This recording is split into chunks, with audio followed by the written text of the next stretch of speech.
Hear the sounds of the trumpets, stuff the rounds in the gauntlet. Get down and lay down when we stomping. It's the clash of the titans.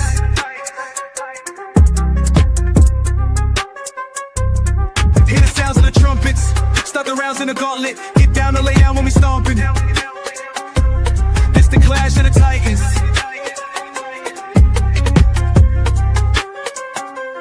In the dimension where infinity gauntlet is a mere toy compared to the intellectual prowess, build and destroy the cipher. Intellectual sword will slice ya, or whatever the vice you recommend. Surgical, precise pen, hand get heated, the room will spin. If man get treated, then booms gon' spin. Level heads with feet, paradigm to box you in. Got a paradigms in the box you in, make a paradigm shift, your clock won't spin. Hear the sounds of the trumpets, start the rounds in the gauntlet. It's the clash of the titans.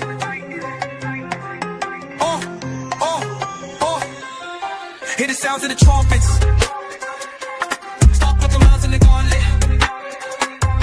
Flesh your bands in the trumpets.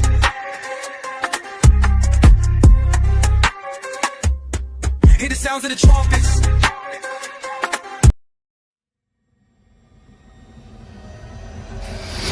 These are not just speakers, these are thinkers, forged in fire, warriors of words stepping into destiny.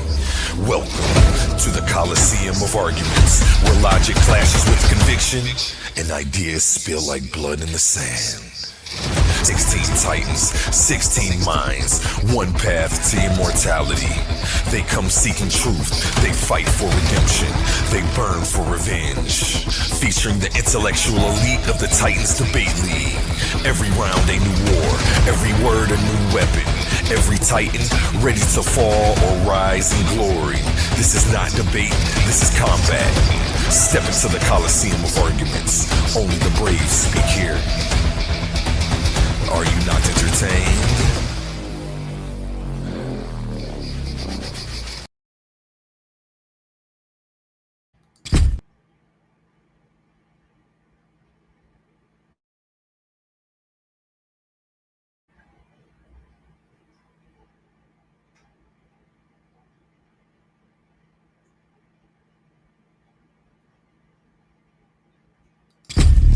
This is Coliseum of Arguments, where the mighty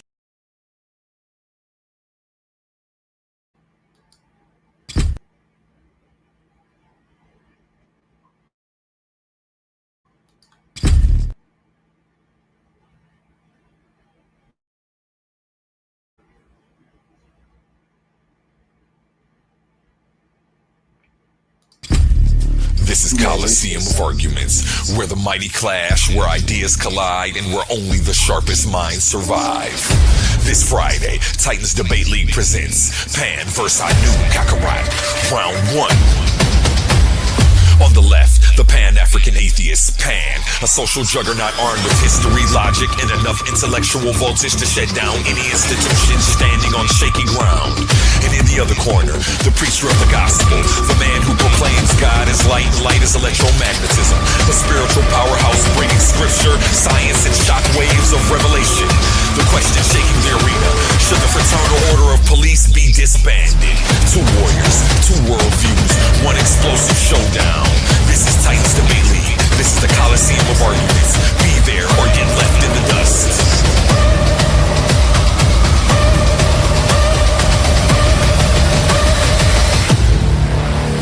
Are you not entertained?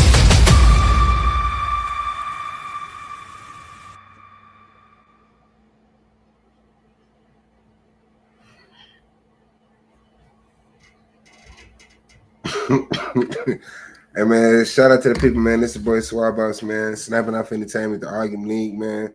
The Debate League, the Coliseum of Arguments, Titans Debate League. Black Power, man. Hit that like button as y'all come in, man. Yeah, it's the truth. It's true. It's true.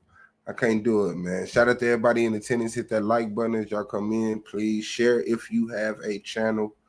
Let's get some people over here. I put the link in the back chat on Facebook. Motherfuckers love jumping in that back chat and shit, going wild. Okay, let's see if we can really stand on that shit in the public. Yeah, dad. I mean, this ain't got to be solely about the debate last night, but it's definitely got something to do with the debate last night. Not trying to undermine the league or undermine the debates, but yeah, y'all trash, bro. Like, there's no way I'm gonna let y'all win this championship, and that's what y'all doing. And yes, I'm going over the debate. Yes, I'm pulling it up. The judges don't watch this shit. The judges don't watch this shit. The judges don't watch this type of shit. So it has no impact on the debate. There's nothing y'all can cry about. It's nothing y'all can do. This is green light. I'm willing to pay whatever consequences. I'm letting y'all know right now. So it ain't no crying. There's not an email you can send, personal phone call, none of that, man. Shout out to Anu, man, and shout out to Pan that came through yesterday and did. Shout out to them for showing up and having their presentations and competing. I want to get that out the way because this is not an easy thing to do. This is definitely a sport. It's definitely something that takes time. Although some people have found a way around that. You know what I'm saying? That's why the one dude, I forgot who it was, but he was in the back. He was like, yeah, I don't debate because it takes so much time to research this and the other. I'm like, nah, you can kind of compact that now with the research or, with the internet and how things are set up. Like, it's not hard to go find a source. It's not hard to find a source of what, because, okay, yeah, and I understand. Yeah, Swag, we don't know Swag. He knew he was over there with them niggas and this, that, and other, man. Shout out to the debate league, man. But like real talk, I'm just not normalized to the style that people are debating. And it's different to me. It's different than my style of debating. So I'm going to call it trash. Until I find something useful about it, like, yeah, oh yeah, that's the, but no, I'm just not. The openings, trash. The premise, trash.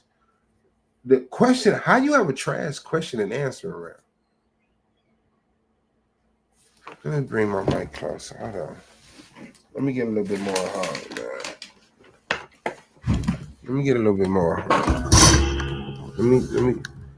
How do you have a trash question around? You know how much blood is and Anu Kakarot walking around here talking about, yeah, lick your wounds. Fam, that's not what you did. I don't know who won. Shout out to the judges. That's a tough job. I don't know who won. But I'm going to tell you what I saw. You did not mop the floor with that nigga. You did not shake that nigga to his motherfucking soul. This is the Coliseum, where blood get washed off the stones after the debate. This isn't where niggas, like, man, fam, tighten up. That was not it on neither part. Pan, I don't take you serious. Pan, I do not take you serious. I'm sorry. Your character is a joke. Okay? I just don't know. I don't know if you bedridden. I don't know if I don't know if you're famous. I don't know. Maybe you got a real life and dealing with people on this level around here might come. Like, I get all of that. Like, my job, if they find out this me, quit. Then you have a conflict of interest because there's no way you take yourself serious. I don't. Like, I get it. You don't take it serious. And I could respect that. But if you think I think you take yourself serious, sadly mistaken. Anu, he's serious as cancer. He is locked in on being wrong. Shout out to it. So I guess Pan and Anu cool with each other. You know, they feel like they brothers, and it's like, yeah, they fuck with each other. All right, that's cool. Don't do this though. If you being cool with each other gonna do this, don't do this. Do not do this. Do not do this. Let me find this right quick. Yeah, but hit that like button, please, man. And I put the stream on out there, so don't grow a turtle shell now. You know, yeah. Shout out to the fam bam. And I just started drinking, so don't get it twisted. All right, this it right here. Man, and let me pay respect. My bad. I'm sorry, because I came in this motherfucker started shit slinging. Shout out to A1. Remember him? Shout out to A1. My bad, man. Shout out to A1, man. The mastermind, the hardest working nigga on StreamYard, man. The man of many hats and endless graphics. Shout out to A1, man. So let me put this up. Look at this. He ain't even hit like on his own goddamn shit.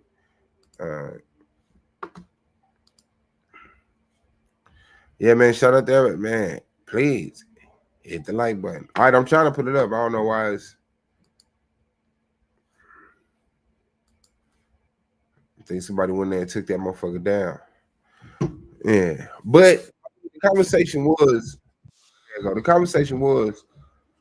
Should the Fraternal Order of Police be disbanded? Now, to me, stupid title, right? And I understand that titles can be stupid. I get it. Sometimes stupid title don't necessarily mean stupid debate, worthless debate, nothing debate. Because titles are part of the mysticism of setting the debate. And especially when you go from league to league and you see different environments and how they treat titles. Like, who was that? I was talking, I think Banu, foreign nationalist ass. He came up here and he wanted the title so long it wasn't even worth debate. It was so long. He wanted so many words in there. Describe, like, no, you set the title and your premise brings out the details. So I get it. But should the Fraternal Order of Police be disbanded? Yes. I knew one. Congratulations. You move on to the next round. But if you think, Pan, that you're going to come up here and say no to the Fraternal Order of Police being disbanded and just show. Hold on. Okay, it's playing. Look, like I mean, I dig your graphics. I dig the fact that you capture your opponent's information and throw it in your slides in the next round. You know, as soon like I imagine if someone go first in the premise, boom, like they might end up in your premise. This is what he said. I get all of that. I get all of that, bro. I get all of that, bro. But you're here to say we should not disband the Fraternal Order of Police. That's what you're here to say. Now look at him. Hold on. Hold on. Let me share the screen. So I ain't got my two screens on like I usually do. But it's cool. Yeah. Watch this. This us, family. Make sure y'all subscribe to the Coliseum Argument, man. Debate stage, man. Like this very book right here, and them implementing this best practices. Right. Now, so I just played about 2 seconds. I heard 4 uhs. That was gruesome. I didn't even know what was gonna happen. I didn't even know that was that. I didn't even know that was that. I just said, let me find this nigga section and play what the fuck he was about to say. And this nigga done put out 3 uhs in 2 seconds, man. Come on, man. Care a little bit more. So the issue that the brother has is really with the state laws. You heard him mention it's a legislative fraud here. This is what I'm defended. I guess he think because he can put his avatar, like he rely on that. Okay, famous for one. But the information is priceless. Like I understand trust me, I love a good presentation. I love the people who go through and put make sure they care about the font, transitioning from slide to slide. Sometimes have the words coming down and disappearing, or folding up into a bird and flying the fuck off even. But okay, you got that down pat.